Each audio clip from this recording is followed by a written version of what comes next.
Badan usaha milik negara adalah perusahaan yang sepenuhnya dimiliki oleh negara. Tujuannya adalah untuk mengelola sumber daya dan menyediakan layanan publik yang bermanfaat bagi masyarakat. Tujuan badan usaha milik negara meliputi menciptakan lapangan kerja, meningkatkan pendapatan negara, serta memberikan layanan yang berkualitas kepada masyarakat dengan harga yang terjangkau.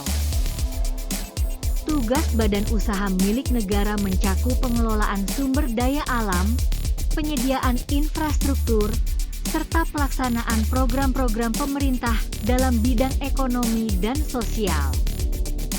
Fungsi badan usaha milik negara adalah sebagai penggerak perekonomian, menjaga stabilitas harga, dan mempertahankan kedaulatan ekonomi nasional melalui pengelolaan sektor-sektor strategis. Peranan badan usaha milik negara sangat penting dalam pembangunan ekonomi karena dapat berkontribusi pada pertumbuhan PDB dan peningkatan kualitas hidup masyarakat melalui investasi dan penyediaan layanan.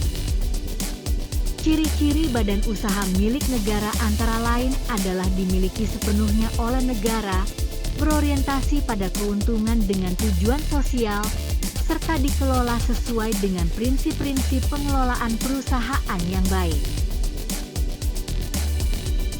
Milik negara termasuk stabilitas dan kehandalan dalam penyediaan layanan, serta kemampuan untuk mengakses sumber daya yang lebih besar dibandingkan dengan sektor swasta.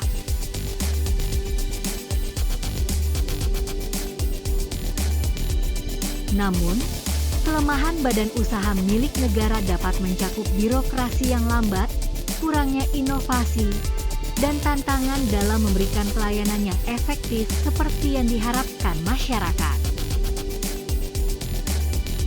Contoh badan usaha milik negara di Indonesia antara lain adalah Pertamina, PLN, dan Garuda Indonesia yang masing-masing berperan penting dalam sektor energi, listrik, dan transportasi.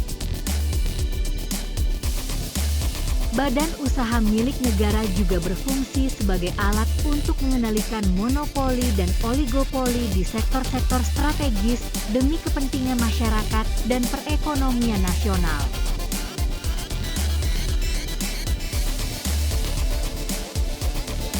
Melalui badan usaha milik negara, negara dapat memastikan bahwa keuntungan yang diperoleh dari pengelolaan sumber daya dapat dibagikan kembali kepada masyarakat. Efisiensi dan efektivitas pengelolaan badan usaha milik negara adalah kunci untuk menjadikan mereka lebih kompetitif di pasar global. Keterlibatan masyarakat dalam pengawasan badan usaha milik negara diharapkan dapat mendorong transparansi dan akuntabilitas dalam pengelolaannya. Secara keseluruhan, badan usaha milik negara memegang peranan krusial untuk mencapai tujuan pembangunan berkelanjutan melalui pelaksanaan program-program yang berhasil.